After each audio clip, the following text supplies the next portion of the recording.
Chapter 9.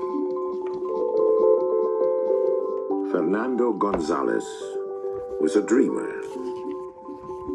What he dreamed about was being very rich. Gonzales's problem was that he was an accountant in his 50s, making a small salary with little chance that he would ever make more. He worked for James Madison and the Eastern Investors Corporation. He hated James Madison. He had worked for him for 10 years, and in that period of time had only gotten 2 raises. The last time he had gone in to see Madison, Fernando Gonzales had said, I'm sorry to bother you, Mr. Madison, but it's been several years since I've had a raise, and I really think I deserve one. Madison sat back in his chair and stared at him. What makes you think so? Well, sir, accountants at other firms are making... You're not working for another firm, Gonzales. You're working for this firm. How old are you?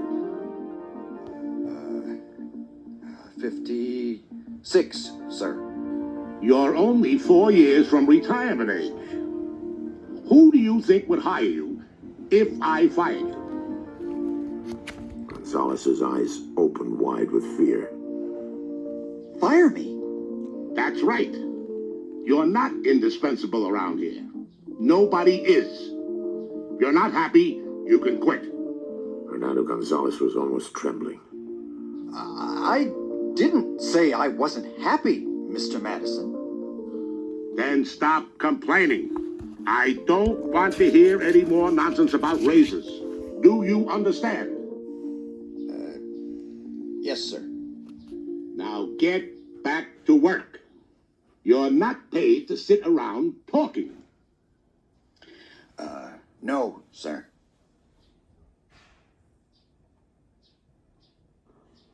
And Fernando Gonzales had hurried out of the office. Later, when he thought about that conversation, he was filled with humiliation. He had gone into Madison's office knowing that he deserved a raise, and he had come out a quivering coward in fear of losing his job. James Madison was right. No one else would hire him. He was too old. His working life was almost over. And what did he have to show for it? Nothing. His savings were pitifully small. He did not even have a house. He lived in a tiny apartment, and his only possession was a car that was almost 10 years old. He could not even afford a new car. Oh, yes, he had good reason to hate James Madison.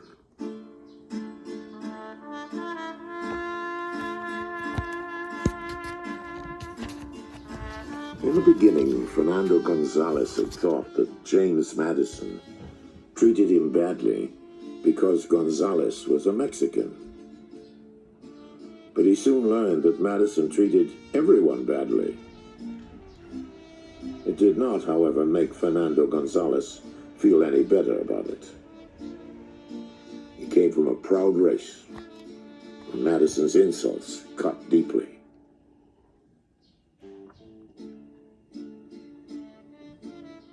All the cash from the company flowed through Fernando Gonzales's hands. He handled millions of dollars every month, and every day, the temptation to steal some of that money grew stronger. Finally, the day came when Gonzales could resist no longer. What have I got to lose? He thought. My life is practically over. When I'm 60, Madison will fire me and I'll have nothing anyway. Fernando Gonzales had the combination to the private safe in James Madison's office, where enormous amounts of money were kept. Friday afternoons, cash came in from branches all over the country. It was kept in a safe until Monday morning, when it could be deposited in the bank. I can steal the money, Fernando Gonzales thought. But where could I hide? And then he knew. Mexico. His parents lived in the remote village of Oaxaca, deep in the Mexican desert. No one will ever find me there.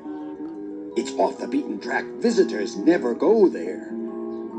I'll be the richest man in the village. I'll give money to my mother and father and buy a beautiful bride for myself. In Oaxaca, I can live like a king.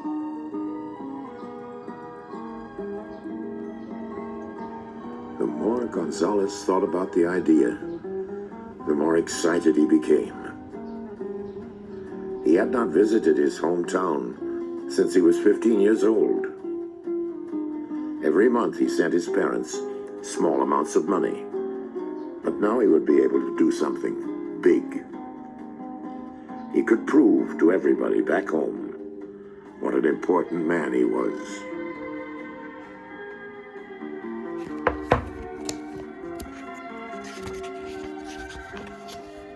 Fernando Gonzales decided he would steal the money at the end of the week. He made his plans very carefully. When he went to work on Monday, he thought, "This is the last Monday I will ever work for that terrible man."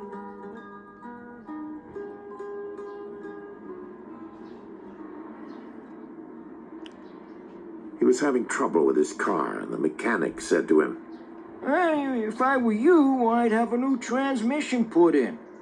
This one is shot. How much would that cost? $2,000. Gonzales was shocked. Well, I don't have $2,000. The mechanic shrugged. It's up to you. Well, the car will run, won't it? Oh, yeah, but I won't guarantee anything. The old transmission could hold out for another year or two, or it could give way any minute. Yeah, you're taking a gamble. Gonzales had no choice. He thought, when I get to Mexico, I will buy a new car, a shiny new Cadillac, and I will take all my friends in the village for a ride. The very thought of it made him feel warm and happy. Only a few more days. He could not wait.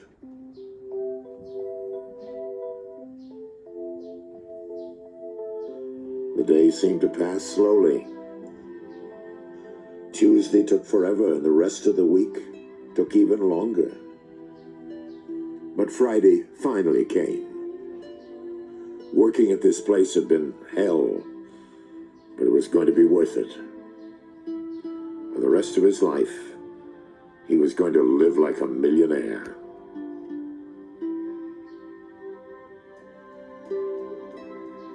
On Saturday morning, Fernando Gonzales walked into a luggage store and bought a cheap second-hand suitcase.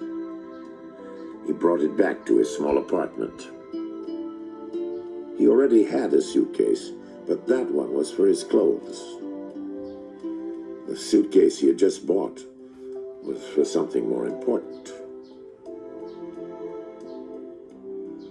He rested all day Saturday, preparing himself for the adventure he was about to get into.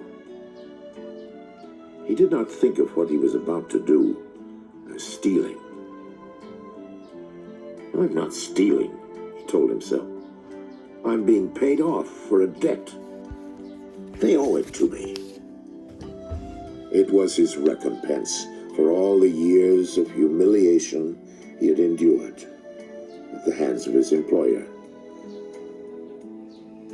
Tomorrow was going to be the big day.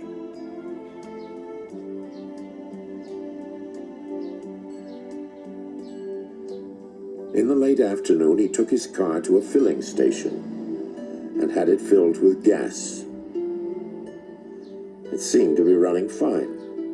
It doesn't need a new transmission, Gonzales thought. The mechanic was just trying to make money off me.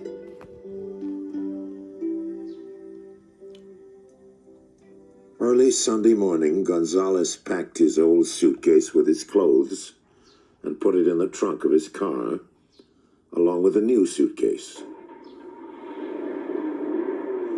He drove to the Madison building, where the company's headquarters was located.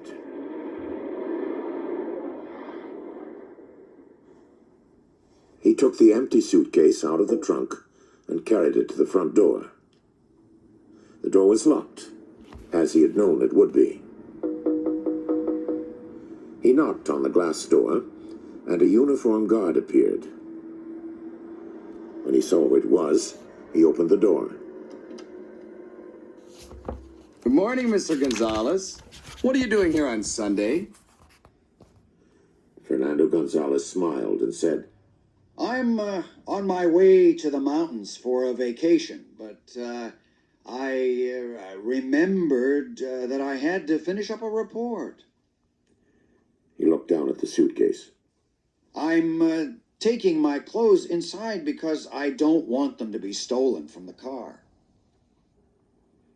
The guard nodded. Oh, I don't blame you. The crime rate in this city is terrible. Just sign in and go on up. Gonzales signed the register at the desk and got into the elevator, carrying the empty suitcase. He rode up to the top floor, where James Madison's office was located, and let himself in with his key. He walked over to the huge safe that stood in the corner.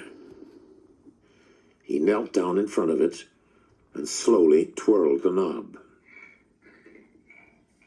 32 to the left.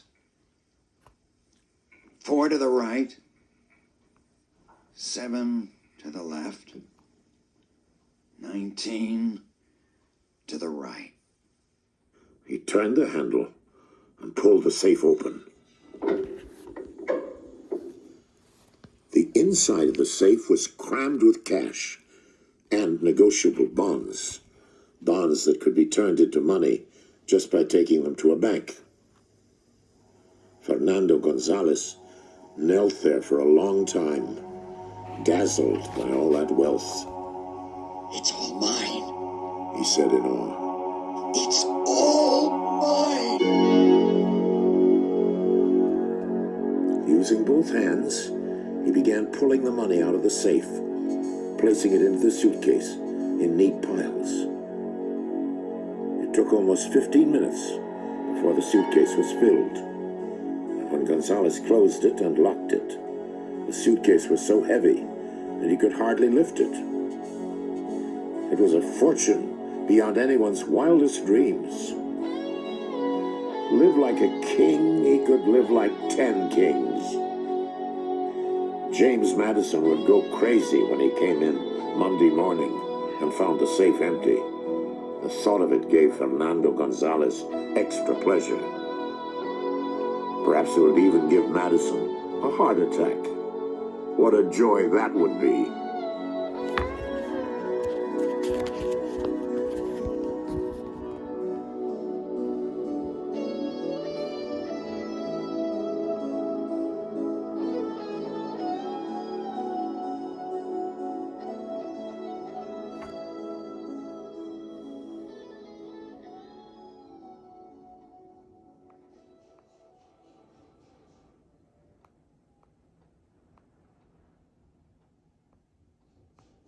Madison would immediately set the police searching for him, of course. But they would not have a clue. His personnel card in the file read, Place of birth, Mexico City. When Gonzales had come to work for the company, he had thought that Mexico City would sound more impressive than Oaxaca, so the police would have no reason to look for him in Oaxaca. had to do was to get out of this building with his suitcase full of riches, and he was home free. On a last-minute impulse, Gonzales opened the desk drawer of James Madison and looked through it. There was nothing of any value there. Something in the top drawer caught his eye. It was a shiny quarter. He had heard the story of that quarter. It was a good luck coin that Richard Stevens, Madison's son-in-law, had given the old man when Stevens had married Madison's daughter. Well, if it's a good luck coin for them, Gonzales thought, it'll be a good luck coin for me. He put it in his pocket.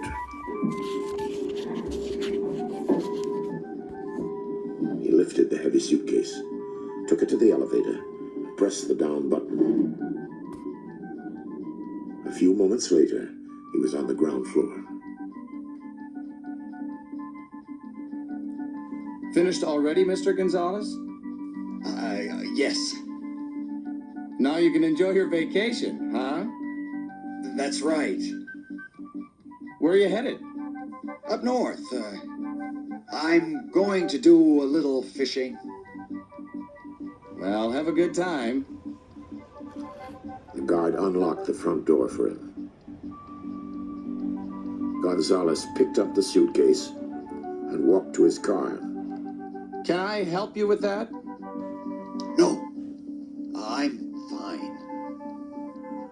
The guard watched as Gonzales put the suitcase filled with money into the trunk. Goodbye. Goodbye. Said Gonzales. I've done it, Gonzales thought gleefully. He turned and headed the car south. He was on his way home.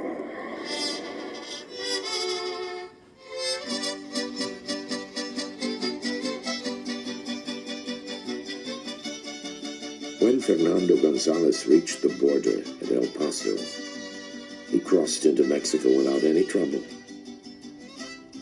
Mexicans were not questioned when they drove into Mexico. It was only when they drove out of Mexico that they were stopped. Gonzales drove for half the night before he turned off the main road and began taking small, dusty side roads. If James Madison had alerted the Mexican police to look for him, they would be seeking him on the main highways.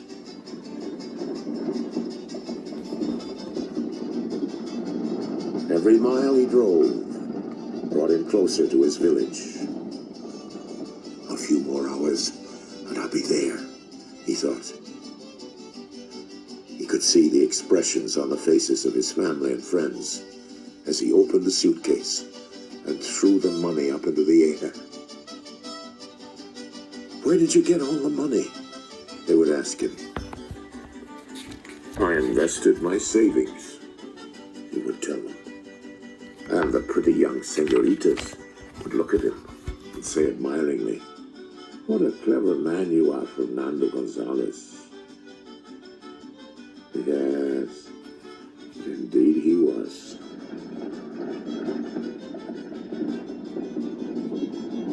There was nothing in sight now but an endless desert of sand. He looked at his road map. There were no villages between where he was and Oaxaca. Gonzales's heart beat faster at the thought that the next village he came to would be his home. He watched the sun come up over the desert, bathing everything in its rosy glow. The road was getting more and more rugged, pitted with deep holes and ruts. He slowed the car down until he was driving no more than 10 miles an hour. Suddenly, there was a loud noise from underneath the car. and the car came to a grinding stop. Gonzales pressed on the starter, but nothing happened. What could have gone wrong? And then he suddenly realized the transmission. The mechanic had told him the truth. The transmission had gone out. He looked around. He was in the middle of a vast, empty desert. There was not a thing in sight. Not a house, not a tree, not a bush. And the sun was beginning to grow hot. Fernando Gonzales sat there thinking, wondering what to do. What can I do? I must walk home.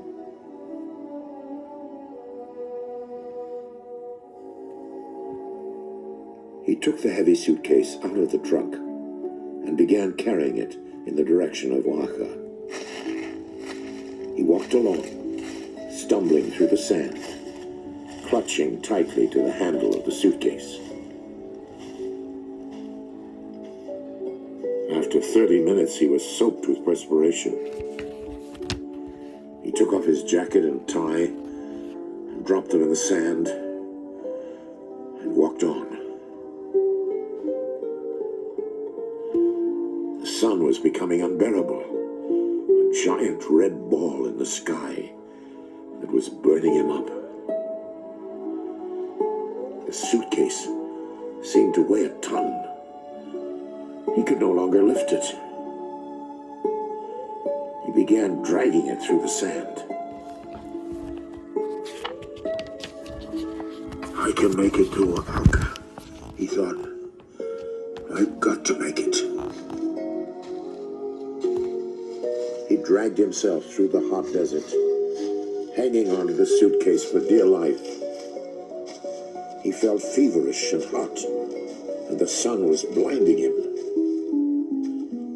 He forced himself to go on, hour after hour, until finally he was consumed by such an unbearable thirst that he did not think he could stand it.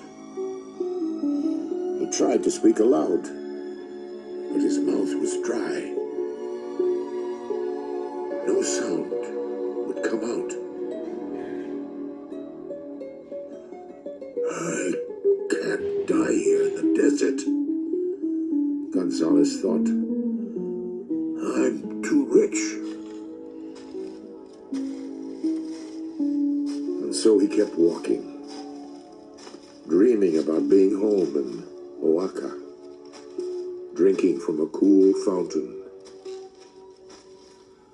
Many men had died in the desert before him, and he knew that if he did not get water soon, he would join them. A suitcase full of money would lie in the desert sand, lost forever.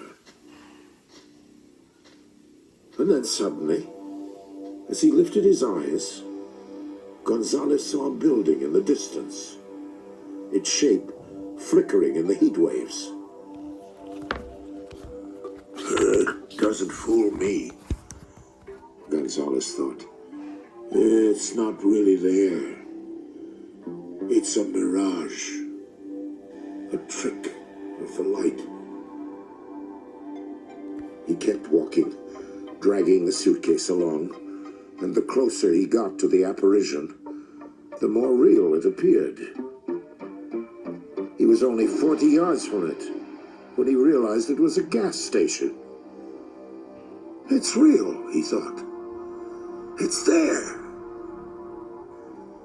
He fell to his knees, unable to walk any farther.